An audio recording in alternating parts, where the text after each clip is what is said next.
Hi, this is Bill Cates, and welcome back to the Referral Champions video training program. Strategy number 2, enhance your referability.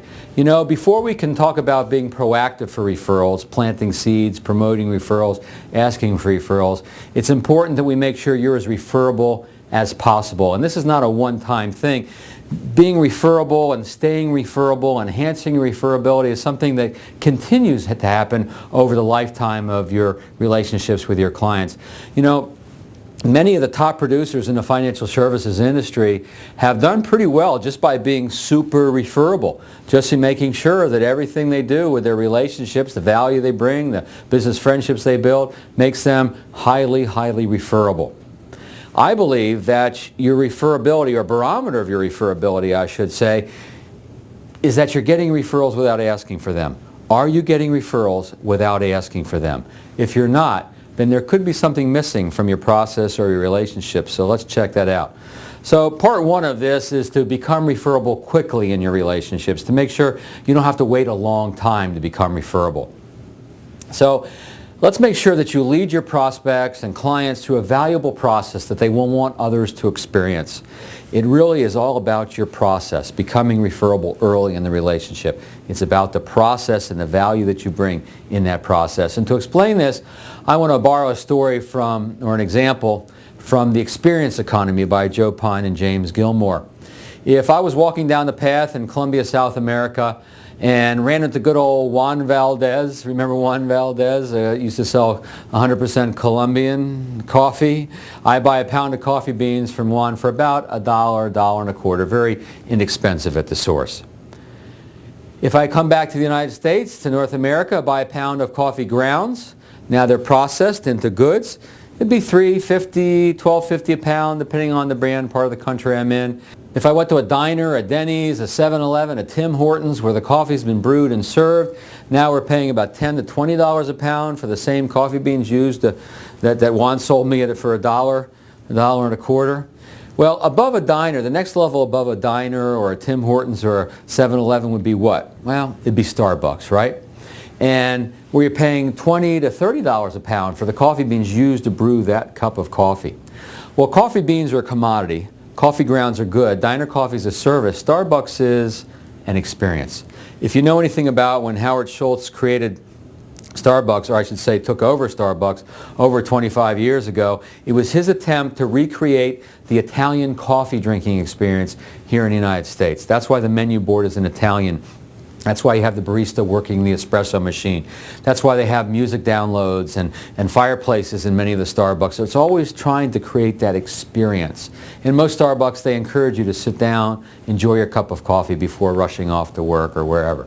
So it's always been about the experience. So commodities are fungible, goods are tangible, services are intangible, experiences are memorable.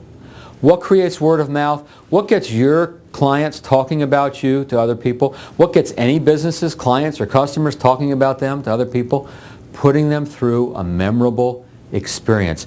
We want your process to be referable. Have a consistent, repeatable, value-centered process that makes your clients go, wow, better than I expected, more than I expected. Right? It's all about having a process that even if you don't do business with these people, they still want other people to experience you. They want them to experience that process.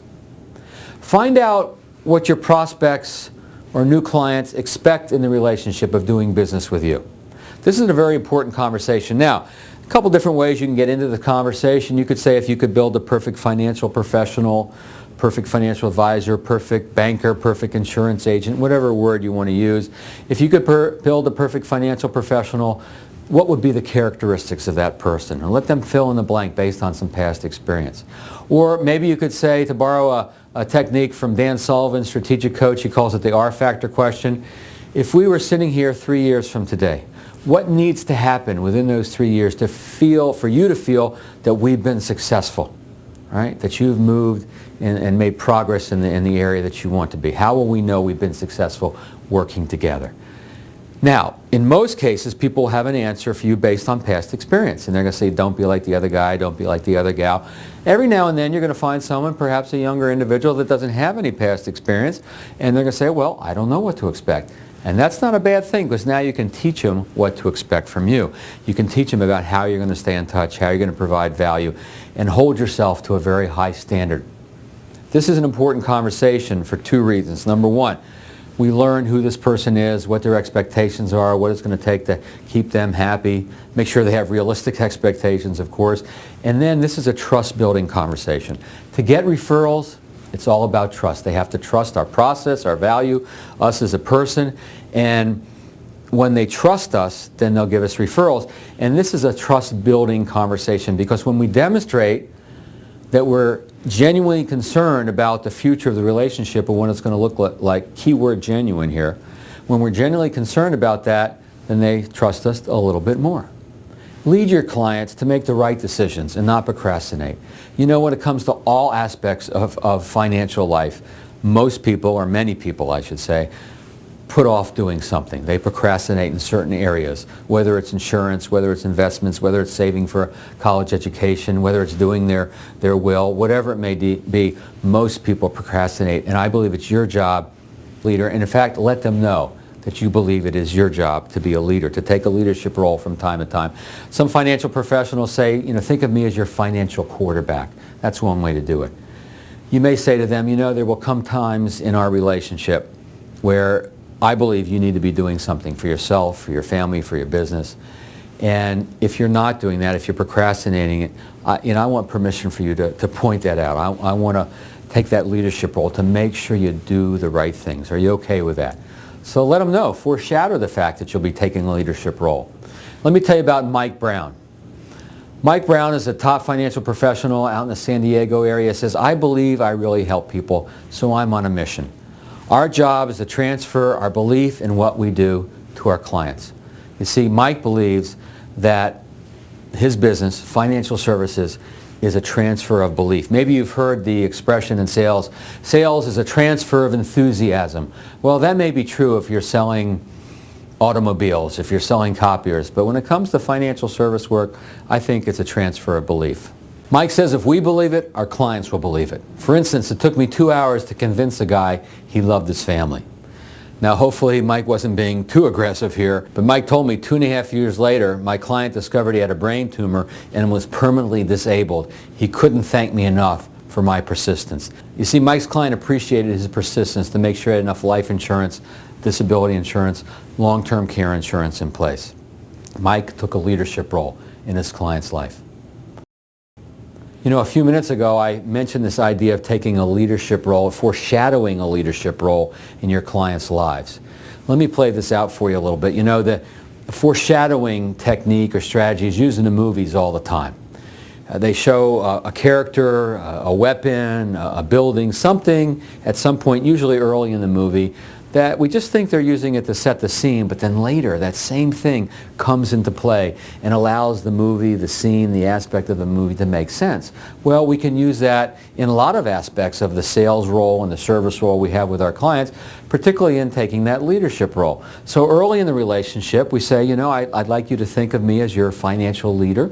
There will come a time in our relationship where you're putting something off, and I need to assert that leadership to make sure that you do what's necessary for you, your family, your business.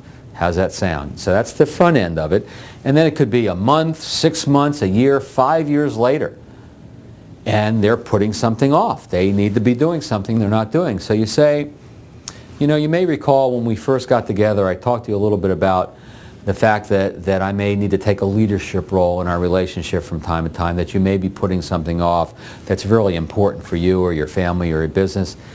And I think this is one of those times. You know, we've talked about this. I think I need to make sure you do this, and you do this quickly. This is very important for you. So by foreshadowing it early in the relationship, it allows you to then exert that leadership role later in the relationship. It's a very powerful strategy I wanted to make sure you get out of this program. So, exercise number 1, with a referral buddy, with a small team, with an individual, someone to help you out with this, carefully review your initial process. From the minute you meet a new prospect to the point they become a client, and shortly beyond. What can you do to add more value? Right? What can you do to make sure you have a robust, value-centered, repeatable client service model? And then make a note on your calendar to review your initial process at least once a year. At least once a year, get together with yourself, your staff, your team, your manager, somebody. Get together with somebody to look at that client service, that initial process you have to bring value. What can you do to make it better? What can you add? What can you subtract? What checklists do you need to have in place? What agendas do you need to be having for every meeting to make sure you do all the touch points for your process? Now let's talk a little bit about staying referable over time. First thing you want to do is to segment your client base. Who are your A clients, who are your Bs, who are your Cs, and who are your Ys? And you know what I mean by Ys. These are like, why am I still doing business with this person, right?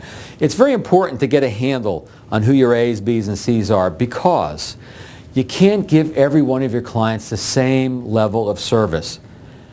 You could err too far on one side where you try to give everybody the same high level of service, which could drive you nuts, could be unnecessary. You may have unnecessary staff on board to help you with that. That's one end of the extreme. The other end of the extreme is what usually happens, and when you start building up your client base and you have a lot of clients, your client service gets reduced to the lowest common denominator. You try to give everybody the same, and so your A clients in particular don't always get enough.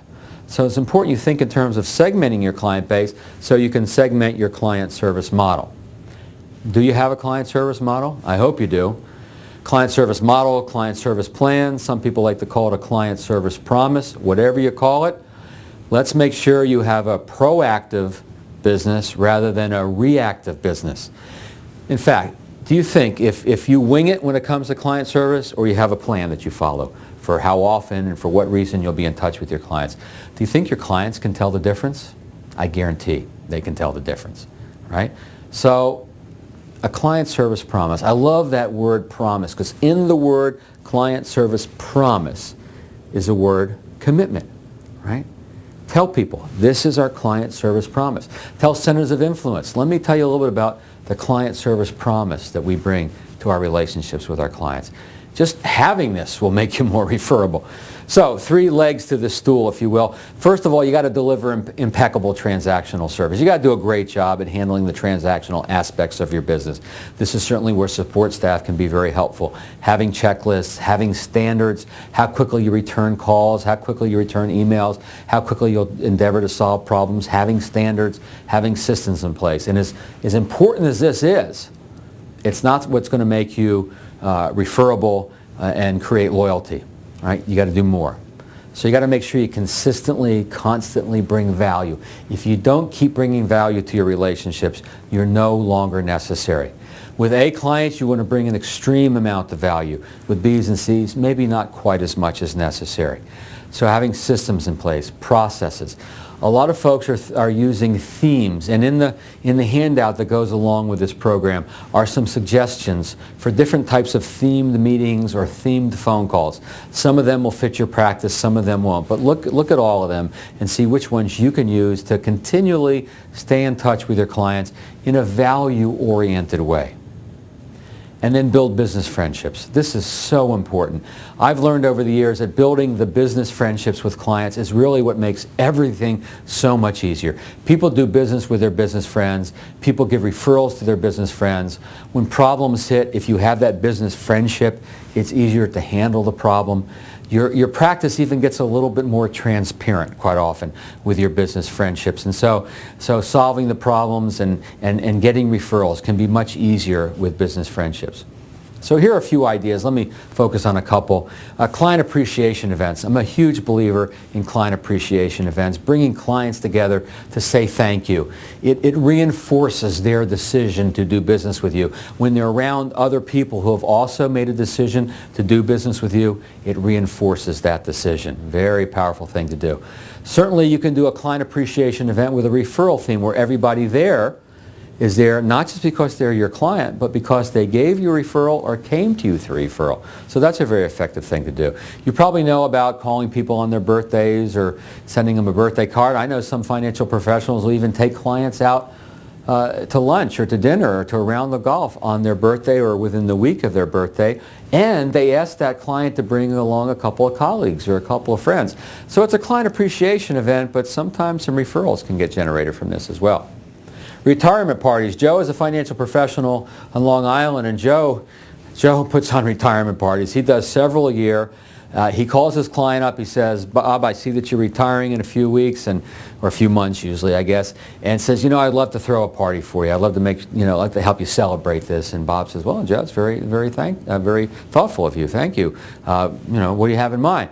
And Joe will say, Bob, here's what I want you to do. Send me a guest list of 40 people. And I'll do the invitations. I'll put the whole thing on. My staff and I will make it all happen. You just show up as the guest of honor. And Bob says, well, that's very generous of you, Joe. And Joe puts that on. And every one of Bob's clients knows that Joe, the financial professional, is putting on this event. And it's a client appreciation event. We have that guest of honor. But Joe tells me every event he does, he always gets 5 to 6 to 7 clients every single time.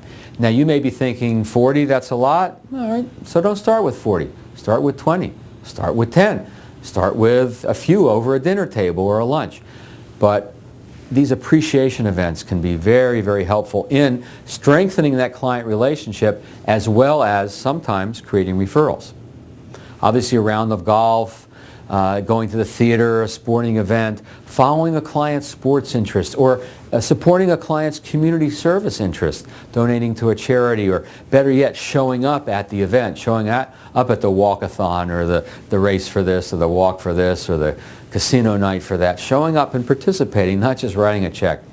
And then finally, pay attention. Here's what I mean by this. Pay attention to the different things your clients tell you about their personal life when you talk to them over the phone or in meetings, and then see if there's something there that you can act on from time to time. For instance, they might tell you they're going on vacation in a few weeks. Go out to a bookstore and find a book related to their destination. Or just send them some links to some websites. You do a little research. Doesn't cost you a dime to send a few links to some websites.